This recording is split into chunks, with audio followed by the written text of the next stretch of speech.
Antes del grito, los hechos. Esto es En Portada.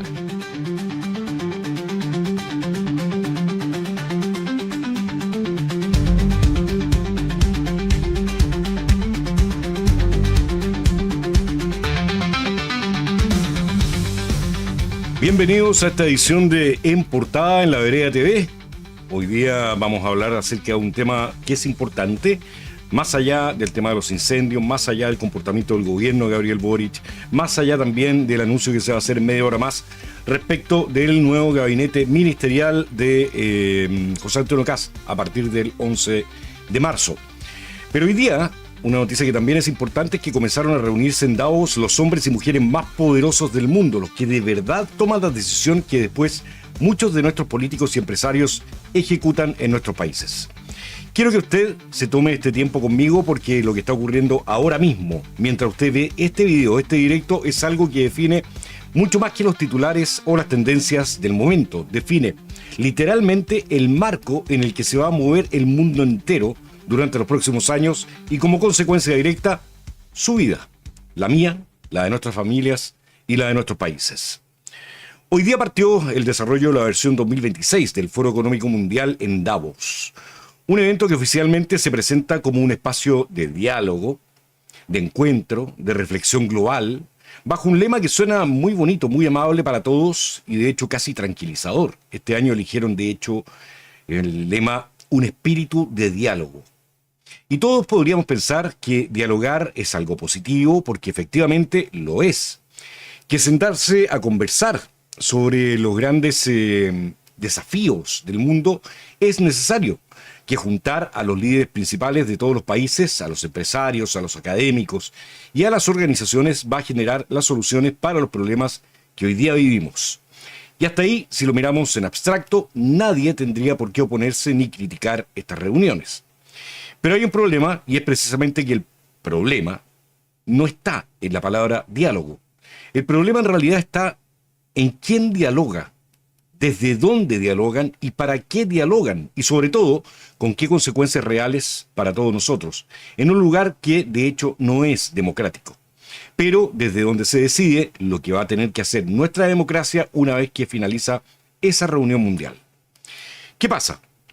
Que cuando comenzamos a rascar un poquitito más allá del discurso oficial, cuando uno observa los hechos, los patrones y las decisiones que se repiten año tras año después de Davos, lo que aparece no es un foro inocente de conversación como tratan de mostrarlo, sino algo bastante más complejo, más estructurado, con una estrategia que conocemos solamente cuando comienzan a aparecer las consecuencias, y por lo mismo es algo que nos debería preocupar y mucho.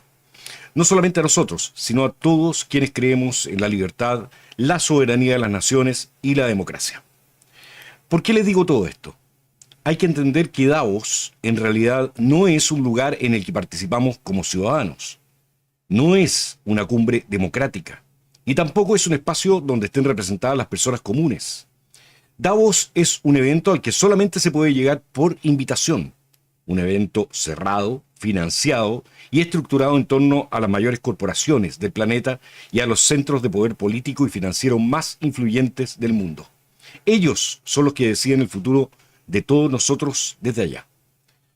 Estamos hablando de cerca de 3.000 personas que asisten, 3.000 sujetos que, sin que les hayamos entregado algún poder o voto para hacerlo, deciden todo lo que nosotros vamos a poder hacer y cómo van a funcionar nuestros países.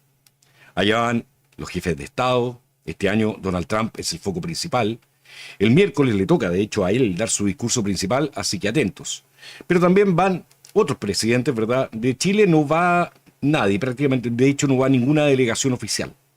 Van solamente 8 personas, principalmente empresarios. Pero también van los presidentes de las principales multinacionales, van los más grandes billonarios del mundo, los líderes de organismos internacionales, directivos de los fondos de inversión gigantescos como BlackRock o Vanguard. Desde hace unos años también van los dueños de las plataformas tecnológicas que controlan buena parte de la información que usted consume todos los días, como Google, Facebook y todas las demás que usted ya conoce. Si usted se da cuenta, en ningún caso estamos hablando de representatividad de una diversidad social. Estamos hablando directamente de la mayor concentración de poder de todo el mundo, en un solo lugar durante 4 o 5 días. Y aquí es donde nosotros tenemos que hacernos esas preguntas que muy rara vez se hace la prensa y tampoco se las hacen, por supuesto, nuestros políticos y tampoco los grandes empresarios, por lo menos no en público. ¿Estamos hablando realmente de diálogo o es una reunión de coordinación a la que los asistentes van a recibir instrucciones? Habría que ser muy ingenuo para pensar que esa gente llega ya a comenzar a diseñar algo, como si estuvieran en ese momento viendo qué hacemos. Las cabezas ya tienen absolutamente todo diseñado desde mucho antes de que parta la reunión y los asistentes solamente van a recibir las instrucciones de cómo tienen que aplicar ese diseño en cada uno de sus países y, por supuesto, a aplaudir, agradecidos por haber sido considerados parte del juego del poder. Yo no tengo ninguna duda de que cuando los actores más poderosos del mundo se reúnen a puertas cerradas, con agendas comunes, con diagnósticos ampliamente compartidos, con intereses cruzados, lo que ocurre no es simplemente una conversación filosófica, ni tampoco un diálogo para encontrar soluciones a los problemas reales de la gente en el mundo. Lo que hacen ahí es un alineamiento donde se definen solamente las prioridades, nada más. Eso es lo único que se hace. Definen las prioridades. Ocurre el diseño de marcos de acción que después están obligados a bajar al resto del planeta. Y les voy a explicar cómo funciona esto porque es importante entender que ahí, si bien es cierto hay horarios determinados para reunirse todos y escuchar algunos discursos semipúblicos, la mayor parte de los 5 o 6 días que dura este foro se lo pasan en reuniones privadas, que no se dan a conocer a nadie, ni a la prensa, ni al público, ni a la gente que supuestamente representan los asistentes. Ahí se reúnen unos con otros, conversando las singularidades de cada país o región y viendo cómo ir acomodando todo.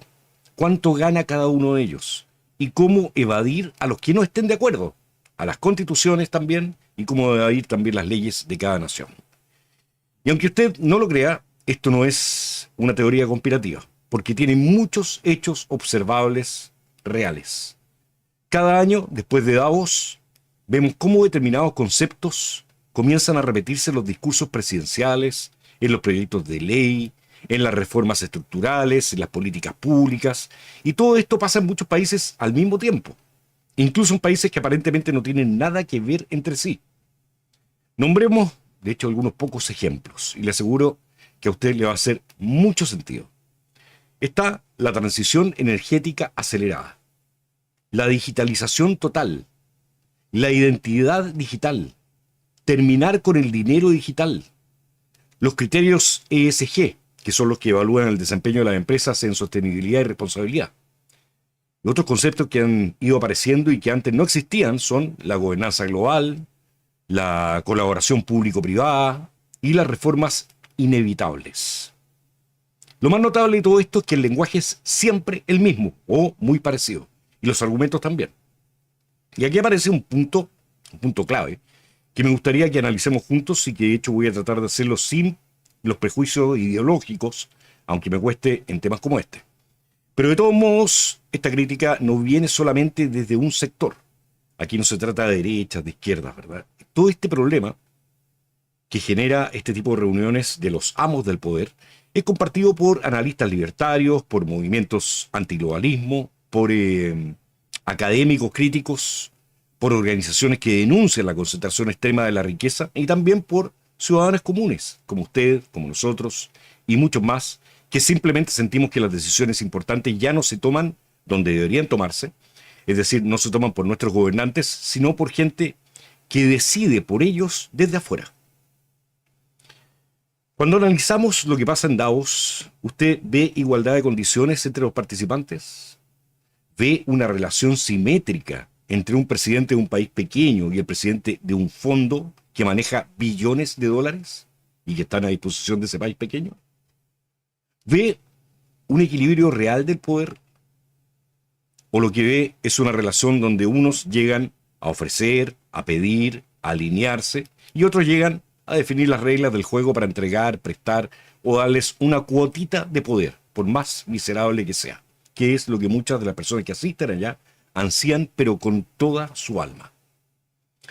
Yo lo invito a que seamos lo más honestos posible con todo esto, porque aunque usted no lo crea, sí nos afecta a todos. Muchos líderes de países en desarrollo como los nuestros no van a Davos a debatir de igual a igual. Van a buscar validación, van a buscar inversión, van a buscar acceso al financiamiento y principalmente van a buscar no quedarse fuera del sistema. Ellos, no sus países, sino que directamente esos representantes que sienten el sabor del poder y quieren saborearlo cada vez más. Y eso inevitablemente condiciona absolutamente todo. Cuando un presidente vuelve de Davos con compromisos de transición energética que su país no está en condiciones de asumir sin afectar su desarrollo, eso no es un diálogo neutro, eso es presión estructural. Cuando se adoptan estándares ambientales definidos por las mismas corporaciones que después controlan las cadenas de suministro verdes, como las torres eólicas, las granjas de paneles solares o la industria de los vehículos eléctricos, eso no es cooperación desinteresada, sino que en realidad lo que pasa ahí es una captura regulatoria para favorecer los negocios de esos mismos presidentes de corporaciones y fondos de inversión que dieron las instrucciones en Davos. ¿Se entiende la gravedad de todo esto? Me imagino. Cuando se promueve la digitalización total de la vida económica y social, incluyendo las identidades digitales y monedas digitales del Banco Central, sin un debate democrático profundo en cada uno de los países, entonces no estamos hablando de una modernización espontánea, sino de una hoja de ruta que alguien escribió allá en Davos para nosotros. Y aquí es cuando aparece esa paradoja que resulta muy difícil ignorar, porque en todas las versiones de Davos, en los discursos públicos que hacen allá para abrir y cerrar el encuentro, hablan constantemente de estos términos que ustedes ya conocen muy bien: desigualdad, justicia social, crisis climática. Pero Davos es literalmente uno de los eventos más desiguales y contaminantes del planeta. Ustedes ya saben, para allá llegan en cientos de jets privados aterrizando en Suiza. Ostentan una concentración obscena de la riqueza, todo en un solo lugar. Y además hay un despliegue de seguridad y lujo que está completamente desconectado de la realidad de la mayoría de las personas. Y así todo, desde ese espacio ellos pretenden definir cómo tenemos que vivir los demás, cómo debemos producir, cómo debemos consumir y qué deben sacrificar las personas por el bien común, algo que por supuesto ellos no están dispuestos a sacrificar. Entonces la pregunta ya no es solamente un tema moral, se trata directamente de una pregunta que entra de lleno en la política. ¿Quién decide qué es el bien común? ¿Quién paga los costos de esas decisiones? ¿Y quién es quien se beneficia realmente? Cuando se obliga a los países más pobres a restringir la explotación de sus recursos naturales en nombre del clima, mientras las multinacionales extraen el litio, el cobalto o las tierras raras, amparándose en marcos regulatorios diseñados por esas mismas multinacionales, el resultado no podemos decir que es justicia ambiental, ¿o no? Todo eso es dependencia estructural. Desde la izquierda crítica, que aunque no lo crean existe, esto se describe como capitalismo de stakeholders, donde las corporaciones reemplazan a los estados como actores centrales de la gobernanza global, de ese término, instaurado por el mismo Foro de Davos. Desde la derecha antiglobalista se ve como una pérdida de soberanía nacional frente a una élite no electa.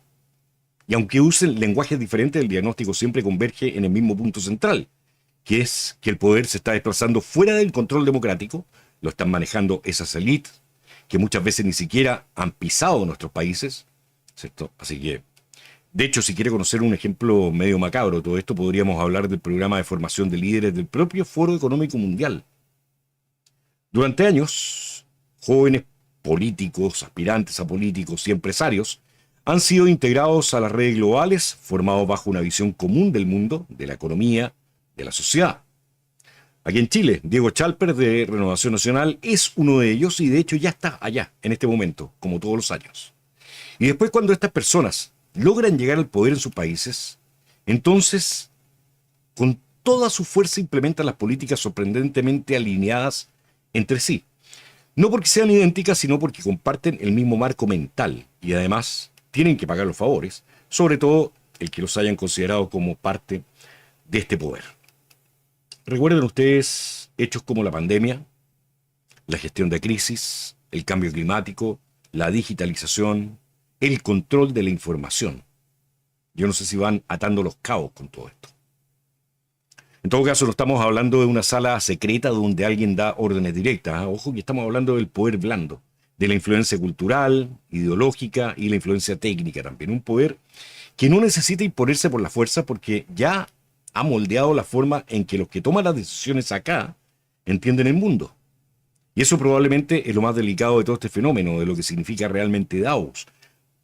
El Foro Económico Mundial no gobierna formalmente, por lo menos, no legisla y no tiene tampoco ejércitos, pero influye fuertemente en las políticas públicas de cada país, como lo hace coordinando y marcando la agenda.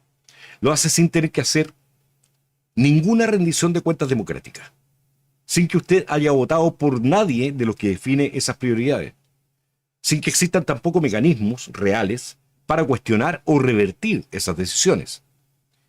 ¿Por qué? Porque instalan un relato mundial. Entonces, cuando se nos dice que Davos es nada más que un espacio de diálogo, lo mínimo que corresponde es poner esa afirmación en duda, creo yo. Porque el diálogo, para ser real, para ser diálogo, necesita simetría, transparencia y necesita también consecuencias discutidas públicamente y, en lo posible, sometidas a plebiscito en nuestras naciones cuando son consecuencias mayores. Y nada de eso ocurre en Davos, ni tampoco se propone. Lo que sí pasa es que los grandes poderes del mundo, Estados Unidos, China, Europa, junto a sus corporaciones, coordinan cómo navegar las crisis globales sin perder control. Mientras tanto, los países más pequeños ajustan sus políticas para no quedarse fuera del sistema. Y sí, de Davos pueden salir también ideas útiles, nadie lo niega, pero la pregunta clave no es si salen ideas, la pregunta es ¿para quién funcionan esas ideas? ¿Quién paga el costo de implementarlas y quién es el que gana cuando se implementan? Yo creo que todos nosotros sabemos que cuando se aplican las mismas recetas en contextos radicalmente distintos, siempre terminan beneficiando además a los mismos actores. Entonces ya no estamos ante casualidades, sino delante de un patrón muy claro. Para mí, lo más inquietante es la facilidad con la que las nuevas generaciones de líderes se integran a este esquema, muchas veces convencidas de que están participando en algo virtuoso, moderno e inevitable. No van como rebeldes frente al poder, sino como aprendices del poder.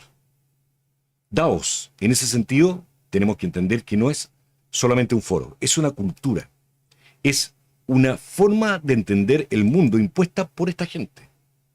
Es una red de influencia que opera con un lenguaje amable, muy amable, pero con efectos muy concretos.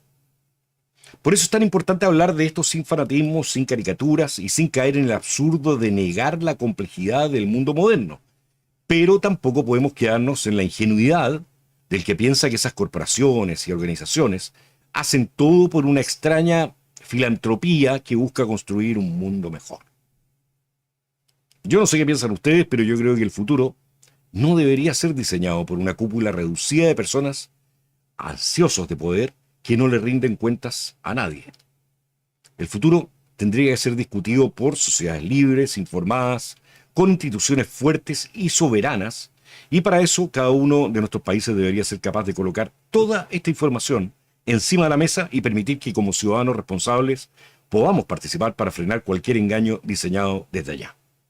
Y mientras eso no ocurra, mientras Davos siga funcionando como el lugar donde los más poderosos están trazando el camino del mundo sin preguntarle a nadie más, la desconfianza no solamente es legítima, sino que además es válida y racional. Bien, respecto a esto quiero que veamos un punto que probablemente va a ser el más incómodo para muchos de los que hoy día están allá en Davos, porque las cosas parece que no van a ser tan fáciles para ellos. Pero también, de hecho, esto es lo más esperado por nosotros para entender lo que realmente está pasando, especialmente en esta edición 2026 del Foro Económico Mundial. Si hay algo que rompe el relato que ha sido cuidadosamente construido, ese relato del espíritu de diálogo, si hay algo que ya está haciendo mucho ruido en esta escenografía tan controlada, es la presencia de Donald Trump. Ojo, porque Trump no es un invitado cualquiera, no es un invitado más, no es un asistente decorativo como la mayoría de los que están allá. Y no es alguien que vaya a Davos a integrarse, a alinearse o a buscar validación. Trump en esta oportunidad llega a Davos como un cuerpo extraño, ¿cierto? No deseado para muchos de esos poderosos de los que les he estado hablando. Él es alguien que definitivamente no comparte ese marco mental dominante del foro. Y eso, en un espacio como este, se está transformando en algo profundamente disruptivo. Hay que tomar en cuenta que Davos funciona en gran medida sobre consensos implícitos y no sobre acuerdos públicos, sino sobre supuestos compartidos. Supuestos como que la globalización es inevitable, por eso está siempre lleno de progresistas y a los que no lo son los convierten. Todo ha cambiado un poquito de poder. ¿Cuántos políticos conocen ustedes, de hecho, que han cedido en todo? Que la soberanía nacional tiene que ceder ante la gobernanza global, es parte de los consensos que existen ahí en Davos. Que las decisiones técnicas están por sobre las decisiones políticas. O que los estados tienen que adaptarse a las reglas del mercado global y jamás al revés. El problema para la gente que está en Davos es que Trump cuestiona absolutamente todo eso, todo. No lo hace desde un discurso académico ni tampoco con un lenguaje muy diplomático, no es parte de su ser, ¿cierto? Sino desde una lógica brutalmente política, que es precisamente la lógica del poder, del interés nacional y de la confrontación directa. Por eso su presencia incomoda tanto allá. Si alguien cree que Trump va a llegar a Davos a pedir permiso, está profundamente equivocado. Lo que probablemente vamos a ver mañana va a ser a un Donald Trump que va decidido a decirles a todos que el mundo no funciona como ellos creen que debería funcionar. Y eso en este momento la verdad es que les va a explotar como un cartucho de dinamita, ahí, en Davos. Recuerden ustedes que Trump ya estuvo en Davos en el pasado, ¿verdad? Pero el escenario de este 2026, bien digo, es completamente diferente. Hoy día el mundo está mucho más fragmentado, más polarizado y además es más consciente de que la globalización no ha estado beneficiando a todos por igual. De hecho, a muchos nos ha perjudicado brutalmente, nos ha perjudicado. Las guerras, la inflación, la crisis energética, la relocalización industrial, el agotamiento del discurso climático maximalista. Todo eso ha ido dañando el consenso globalista que Davos intentó e inventó, ¿cierto? Pero que intentó sostener durante décadas. Y Trump es quien encarna exactamente esa grieta. Para muchos líderes y ejecutivos presentes allá, Donald Trump representa el retorno de algo que creían superado, que es la política de poder sin eufemismos. La idea de que los países compiten, la idea de que los intereses nacionales sí existen, y la idea de que no todos ganan cuando se aplican las mismas reglas. Por ejemplo, cuando Trump habla de aranceles, no está hablando solamente de comercio, está hablando de soberanía económica. Cuando él amenaza con nuevos impuestos a los productos extranjeros, la verdad, como ustedes ya se deben haber dado cuenta, no está improvisando, está enviando un mensaje directo y claro. Él lo que dice con esto es: Estados Unidos no va a seguir siendo el amortiguador del sistema global. Y eso, para Davos, efectivamente es una amenaza estructural para todo lo que han construido. Recuerden ustedes que el Foro Económico Mundial necesita una estabilidad narrativa que se pueda dar con previsibilidad, ¿verdad? Y necesita reglas claras y compartidas por todos sus asistentes sin que nadie se atreva a sublevarse. Trump lo que va a introducir ahí es incertidumbre y conflicto, que es justamente lo que ellos no quieren. Lo que está haciendo es llevar al escenario algo que Davos detesta, pero profundamente, ¿verdad? Que es la imposibilidad de controlar el marco de la conversación. Y por eso, ese discurso de mañana miércoles, es el verdadero plato fuerte de esta edición de Davos 2026. No porque vaya a anunciar algo nuevo, porque muy probablemente no lo va a hacer, tampoco porque vaya a presentar un plan técnico muy sofisticado, para nada, porque no lo necesita. El problema para Davos es que va a decir en voz alta lo que muchos en Davos prefieren discutir solamente en privado, que no se hable en público. ¿Qué es? Que el mundo se está reordenando, que los bloques de poder hoy día están chocando y que la era del consenso global suave ya está llegando a su fin, que hay gente que se niega a recibir las instrucciones desde Davos. Trump, la verdad, es que no cree en el espíritu de diálogo como un fin en sí mismo. él cree en el diálogo solamente si sirve para ganar. Y eso rompe completamente toda, pero absolutamente toda, la narrativa de Davos. Por eso va a resultar tan interesante observar las reacciones de todos los asistentes mañana. Los gestos, los silencios. Porque mientras en los paneles se va a estar hablando de cooperación, de confianza y de transición ordenada, la sola presencia de Trump les recuerda que el poder real no se ejerce en esos paneles, sino en decisiones unilaterales como las que él ha estado tomando. Trump no necesita a Davos para existir políticamente. Davos, en cambio, sí necesita que figuras como Trump no dominen la agenda, y ahí está el choque. Lo que pasa es que muchas de las decisiones que se presentan como inevitables en este foro en realidad no lo son. Y Trump lo sabe muy bien y es lo que va a exponer. Además, muchas agendas globales existen solamente mientras los estados poderosos las toleran. Y que cuando esos estados poderosos deciden cambiar las reglas, todo el castillo de naipes que han inventado se les puede venir abajo a la gente de ahí, de Davos. El problema quizá va a ser para países más pequeños como los nuestros, porque podemos quedar atrapados entre dos fuegos y va a depender mucho de lo que hagan las autoridades de estos países. Por un lado, están las presiones del foro, de las corporaciones y de los compromisos condicionados, y de los estándares globales que el foro de Davos va imponiendo junto con la ONU. Y por otro lado, la posibilidad de un mundo más proteccionista, más fragmentado y más duro. Trump, la verdad, que no ofrece certezas tranquilizadoras, muy por el contrario, él ofrece un escenario de competencia abierta. Y eso explica por qué algunos líderes lo escuchan y lo están escuchando con bastante atención, aunque no lo quieran admitir públicamente. En ese sentido, la intención de Trump no es destruir Davos, sino exponer al mundo sus límites. En la práctica, lo que va a hacer es mostrar que el Foro Económico Mundial no gobierna el mundo, sino que opera mientras los grandes poderes lo consideren útil, mientras los grandes poderes lo acepten. Y cuando deje de ser útil el Foro de Davos, o el espíritu de diálogo, entonces se transforma rápidamente en una disputa de intereses. Un poco más o menos lo que ya está haciendo Trump con la ONU, la subsidiaria del Foro Económico Mundial, de hecho. Por eso, yendo mucho más allá que las simpatías o antipatías que podamos sentir por él, la irrupción de Trump en Davos 2026 es un momento clave no solamente para ese foro, sino para el mundo entero. Vamos a ver si se transforma en ese punto donde el relato globalista se va a tener que enfrentar con la realidad política sin filtros. Y eso, para quienes observamos desde fuera, es una oportunidad única para entender cómo funciona realmente el poder global y quizá para ser testigos de una de las mayores humillaciones que van a vivir los poderosos que mueven los hilos desde allá, cuando sean expuestos poco a poco por Trump. Y eso probablemente es lo más importante que está ocurriendo hoy día en Davos, aunque muchos prefieran no reconocerlo. Bien. Si llegó hasta aquí conmigo, le quiero agradecer su tiempo y su atención. Probablemente no esté de acuerdo conmigo en todo lo que acabo de exponer, pero por lo menos podemos mirar estos eventos con una dosis muy saludable de escepticismo, que créanme, necesitamos de esas dosis si no queremos que el mundo siga por este camino de totalitarismo disfrazado de democracia.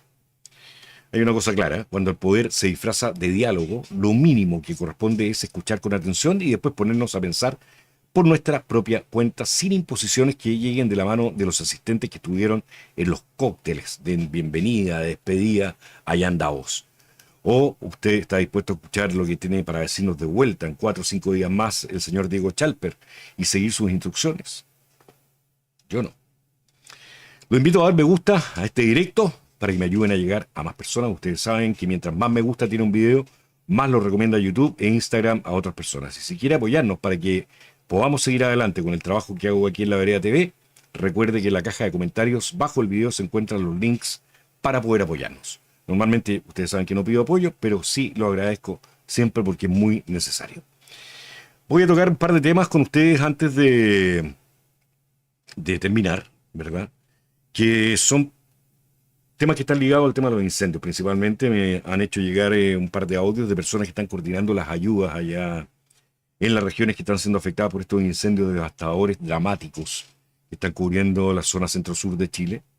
donde ya van más de 20 fallecidos, con algunas historias muy, muy dramáticas que de verdad hacen llorar a cualquiera que las escuche y que vea lo que pasó realmente con algunas personas que perdieron la vida ahí y todas las personas que perdieron la vida debido a estos incendios. La verdad es que ha sido terrible, son miles de personas damnificadas también, la pérdida de miles de viviendas, y la verdad es que viene una situación bastante compleja para el gobierno que va a asumir a contar de marzo, que va a tener que hacerse cargo de todo esto para poder reconstruir, para poder contener a las personas, ¿verdad? Para poder ayudarlas en todo sentido, no solamente en la recuperación de sus bienes materiales, sino también en la parte psicológica. La gente queda muy afectada con todo esto y la verdad es que como nación tenemos que aprender a solidarizar con ellos, ¿verdad? En el momento de generar las ayudas, de generar los apoyos, ¿verdad? Etcétera. Ahora, el problema está en que hacer llegar ayudas de forma directa en este momento se transforma más en un estorbo para quienes están realizando las labores de extinción del fuego que todavía sigue allá y de también la parte médica. Entonces es muy necesario que entendamos que existen puntos de recolección de ayuda, de acopio, ¿verdad? De ayuda, que son lugares que tienen mucho que ver con iniciativas eh, privadas, por lo general, que son de confiar. Si ustedes quieren saber mediante cuál de estas iniciativas pueden generar sus ayudas, déjenlo en los comentarios y yo les voy respondiendo. ¿Les parece? Para que puedan hacer llegar su ayuda también. Y ir para allá no es bueno. No es bueno. Hay mucha gente tratando de hacer turismo de tragedia.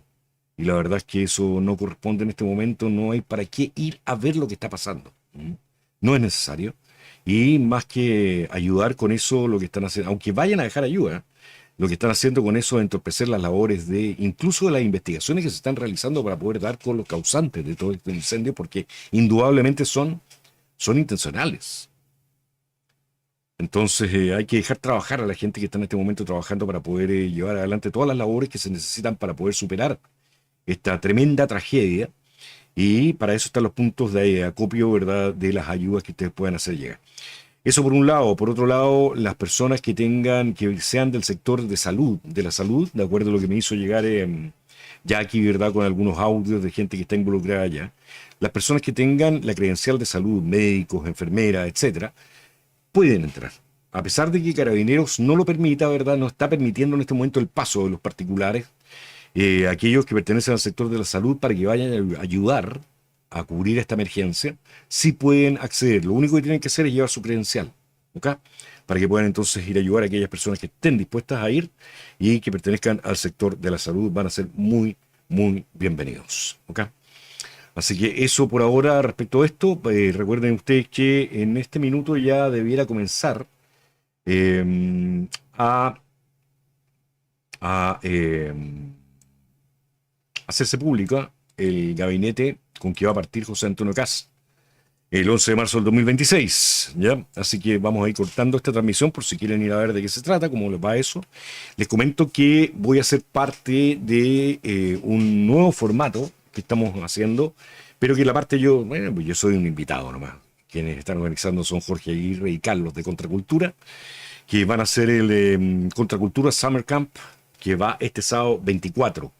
Así que yo los dejo invitados a participar. Eso va a ser interesantísimo, un punto de conversación donde nos dice, mira, Carlos me manda, ¿cierto?, en algún lugar recóndito del lago Colico, en el sur de Chile. Sé parte de esta increíble aventura este sábado 24 de enero del 2026 y acompáñanos en nuestro campamento uniéndote en vivo a un momento con un link exclusivo para que puedas participar con nosotros y conocernos. Acompáñanos en esta aventura. ¿De qué se trata? Las personas que quieran participar, voy a dejar el link en este momento en el chat, que está ahí, ¿ok? En este momento lo acabo de poner en el chat. Para las personas que lo están viendo en diferido, también pueden acudir al chat en este momento y van a poder ver este link, ¿verdad? Donde pueden participar haciendo una pequeña donación que va directamente para Contracultura y para Jorge Aguirre, para ayudar a seguir adelante con esto. Están comprando mucho equipamiento para hacer esto, que es conocer nuestra tierra, conocer esos lugares ocultos que existen en nuestro querido Chile, poder conversar con la gente, poder saber qué es lo que piensan y invitarlos a ustedes también a esto, invitarlos a participar activamente. ¿Cuál es la idea? Se inscriben, ¿verdad?, haciendo ahí un aporte y reciben un link exclusivo que va a llegar al mail 24 horas antes. Y de ahí van a poder entonces participar en ese campamento en vivo para poder conversar y participar con cupos limitados. Ojo con eso, ¿ya? Ok, señores, eso es. Vamos a ver rápidamente. Exactamente, aquí nos dice Claudia, ¿cierto? Que no van a decir el lugar para proteger la naturaleza. La idea es que no llegue gente allá, sino que lo puedan hacer ahí con las personas que están participando directamente como invitados. Eso es, Claudia, ¿cierto? Contracultura, muy buenos son también, se van a acampar. Bueno, van a venir también para acá, para mi zona, y vamos a estar haciendo algunos capítulos por acá, por estas tierras también. Ok, vamos a ver, tenemos acá. Estoy viendo, me da la impresión que estoy transmitiendo por dos. Sería pésimo, por dos canales al mismo tiempo, porque lo estoy viendo acá. Espero que no. Aquí nos dicen, Tadeo, que ciertas personas o grupos les conviene esta quema de bosques. Por ahí dicen que son sembradíos. La verdad es que cualquiera que diga eso, si hay alguien a quien le convenga y está provocando esto, por supuesto que tiene que irse preso, después de una buena pateadura, desde mi punto de vista, y preso para siempre. Porque el daño que han hecho, están asesinando personas, están dañando la fauna, están dañando toda la naturaleza y matando los terrenos. Y eso no es permitible. A ver, pensamos lo más inocente que este gobierno nos dejará sin plata, pero ellos han tenido mucho más allá sin estos incendios y daños, con estos incendios y daño al centro neurálgico de las regiones, efectivamente. Ok, Vilmita nos dice, investiga sobre las tierras raras de Penco y Lilquén. Sí, así es. Y eso lo conversamos en el programa de ayer. Ok. Estamos, creo, sí, estamos. Carmen, mira, 2 minutos después de que termina el video, aparece la cuenta, ya para las personas que quieran apoyar al canal. 2 minutos después de terminar el video. Hay que esperar a que termine y ahí queda publicada la cuenta en el primer comentario de cada video, abajo. De hecho, si tú vas al video de ayer, ya está publicado, el de anteayer también, etc. Y este va a estar en 2 minutos más. Bien, estamos. Señores, un abrazo gigantesco para cada uno de ustedes, que tengan muy buenas noches, un abrazo muy grande para todas las personas que están sufriendo los embates de los incendios intencionales que están ocurriendo en la zona centro-sur de Chile. Esperemos que la justicia haga lo suyo, esperemos que la justicia responda esta vez y que sea parte de la persecución para que esto termine de una vez. Es increíble cómo a partir del año 2017 se vienen dando estas seguidillas de incendios que no tienen relación con los aumentos de temperatura. Aquí hay una intencionalidad clara y hay que detener a esta gente, hay que pararla de una vez.